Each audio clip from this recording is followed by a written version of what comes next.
Ma fa no l'Andeghe, non fare l'antiquato. Andeghe infatti significa robivecchio o persona antiquata.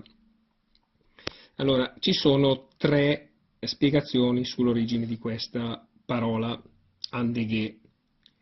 La prima, da Andegar, è una voce celtica che significa siepe di biancospino, che in latino è detto Andegavium.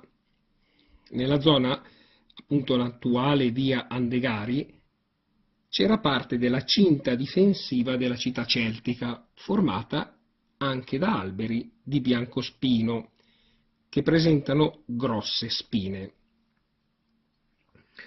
La seconda spiegazione è che nella via si stabilì una famiglia tedesca di nome Andegardi.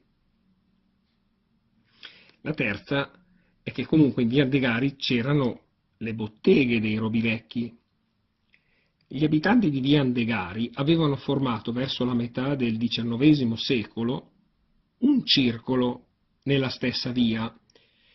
Erano tutti benestanti e restii alle novità, tant'è che si vestivano ancora come nel Settecento, ed è per questo motivo che i giovani li chiamavano Andeghe, prendendo il nome dalla via.